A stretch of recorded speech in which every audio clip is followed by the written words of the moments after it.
السلام علیکم، آپ دیکھ رہے ہیں ہمارا YouTube channel story teller Urdu.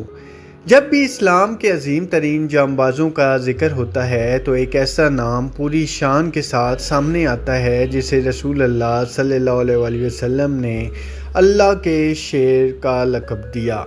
یہ وہ عظیم شخصیت ہیں جن کے ایمان لانے سے مکہ کے مسلمانوں کے دلوں میں نئی امید پیدا ہوئی، جن کی تلوار نے اسلام کے دشمنوں کے دلوں میں خوف پیدا کر دیا، اور جن کی شہادت پر خود رسول اللہ صلی اللہ علیہ وآلہ وسلم کی آنکھیں اشکبار ہو گئیں۔ یہ ہیں حضرت حمزہ بن عبد المطلب رضی اللہ عنہ، جو رسول اللہ صلی اللہ علیہ وآلہ وسلم کے چچا بھی تھے اور رضائی بھائی بھی۔ حضرت حمزہ رضی اللہ عنہ قریش کے نہایت معزز خاندان بنو ہاشم سے تعلق رکھتے تھے۔ آپ کی طبیعت بے حد بہادر، نڈر اور سخی تھی۔ شکار کرنا، تیر اندازی کرنا اور تلوار چلانا آپ کی خاص مہارت تھی۔ پورے مکہ میں آپ کی بہادری کے چرچے تھے۔ کوئی شخص آسانی سے آپ کے سامنے کھڑے ہونے کی ہمت نہیں کرتا تھا۔ جب رسول اللہ صلی اللہ علیہ وآلہ وسلم نے نبوت کا اعلان فرمایا تو مکہ کے سردار آپ صلی اللہ علیہ وآلہ وسلم کی مخالفت پر اتر آئے۔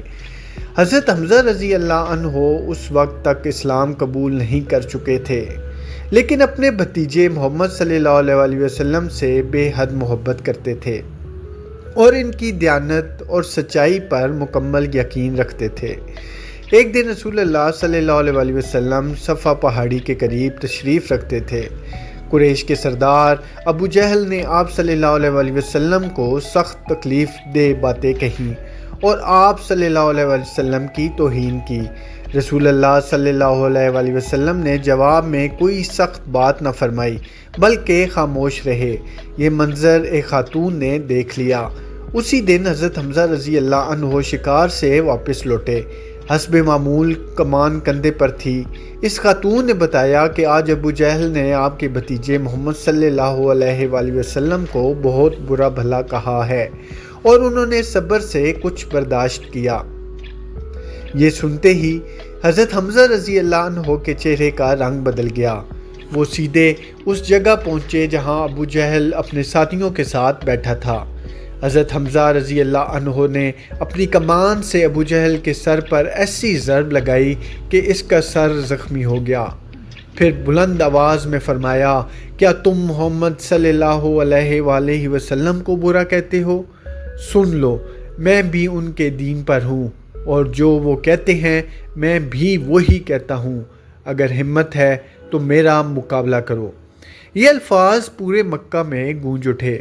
قریش حیران رہ گئے کیونکہ ان کا سب سے بہادر آدمی اسلام قبول کر چکا تھا۔ ابو جہل نے بھی معاملہ بڑھانے کی بجائے کہا کہ قصور میرا ہی تھا، میں نے محمد صلی اللہ علیہ وآلہ وسلم کو برا بھلا کہا تھا۔ حضرت حمزہ رضی اللہ عنہ کا اسلام قبول کرنا مسلمانوں کے لیے ایک بہت بڑی خوشخبری تھی۔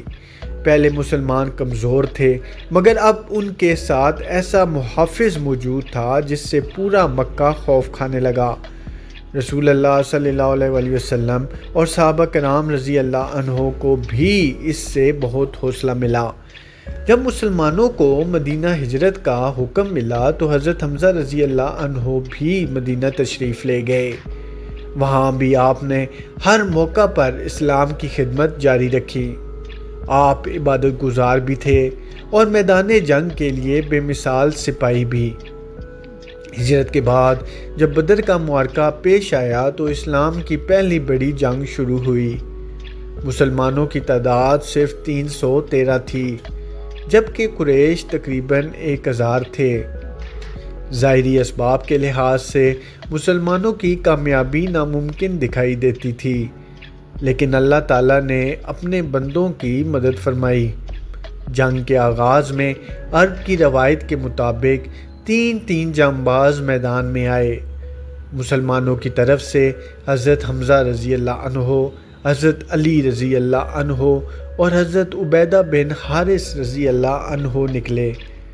حضرت حمزہ رضی اللہ عنہ نے اپنے مقابل کو نہایت بہادری سے شکست دی۔ پھر پوری جنگ میں آپ ایسی جرأت سے لڑے کہ دشمن کی صفیں منتشر ہو گئیں۔ اس دن آپ کی تلوار اسلام کی عظمت کی علامت بن گئی۔ غزوہ بدر کے بعد قریش کے بہت سے سردار مارے گئے۔ ان کے دلوں میں انتقام کی آگ بھڑک اٹھی۔ خاص طور پر حضرت حمزہ رضی اللہ عنہ سے بدلہ لینے کی خواہش بہت بڑھ گئی، کیونکہ بدر میں قریش کے کئی بڑے لوگ انہی کے ہاتھوں مارے گئے تھے۔ 1 سال بعد غزوہ احد پیش آیا۔ ابتدا میں مسلمان غالب تھے، لیکن جب بعض تیر انداز اپنی مقررہ جگہ چھوڑ بیٹھے تو جنگ کا نقشہ بدل گیا۔ اسی دوران حبشی غلام وحشی بن حرب کو حضرت حمزہ رضی اللہ عنہ کو نشانہ بنانے کی ذمہ داری دی گئی تھی، اس وعدے کے ساتھ کہ اگر وہ کامیاب ہو گیا تو اسے آزادی مل جائے گی۔ حضرت حمزہ رضی اللہ عنہ دشمن کی صفوں میں بے مثال بہادری سے لڑ رہے تھے۔ وحشی دور سے موقع کی تلاش میں تھا۔ جب اسے مناسب موقع ملا تو اس نے اپنا نیزہ پوری طاقت سے پھینکا۔ نیزہ حضرت حمزہ رضی اللہ عنہ کو لگا اور آپ شدید زخمی ہو کر زمین پر گر گئے۔ اسی زخم کی وجہ سے آپ شہید ہو گئے۔ یہ اسلام کے لیے انتہائی غم کا لمحہ تھا۔ جنگ ختم ہونے کے بعد رسول اللہ صلی اللہ علیہ وسلم اپنے پیارے چچا کو تلاش کرتے ہوئے وہاں پہنچے۔ جب آپ صلی اللہ علیہ وسلم نے حضرت حمزہ رضی اللہ عنہ کی شہادت دیکھی تو آپ صلی اللہ علیہ وسلم کو بہت رنج ہوا۔ آپ صلی اللہ علیہ وسلم کی آنکھوں سے آنسو جاری ہو گئے۔ آپ نے حضرت حمزہ رضی اللہ عنہ کے لیے دعا فرمائی اور انہیں سید الشہداء یعنی شہداء کے سردار کے لقب سے یاد فرمایا۔ بعد میں یہ لقب حضرت حمزہ رضی اللہ عنہ کے لیے امت میں بہت مشہور ہوا۔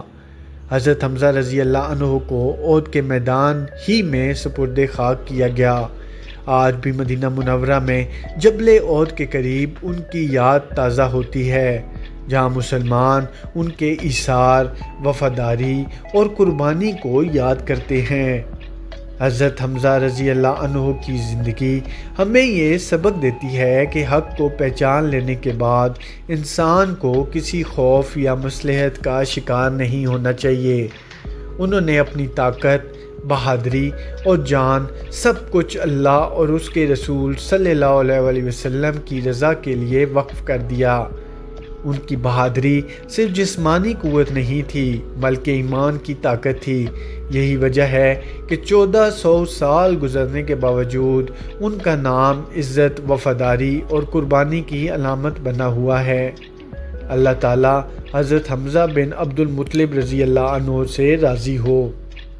ہمیں ان کے اخلاص، شجاعت اور دین سے محبت کی پیروی کرنے کی توفیق عطا فرمائے۔ آمین۔ مزید ایسی ہی معلوماتی ویڈیوز دیکھنے کے لیے ہمارے چینل سٹوری ٹیلر اردو کو سبسکرائب ضرور کریں۔ اللہ پاک آپ کا حامی و ناصر ہو۔ بہت بہت شکریہ۔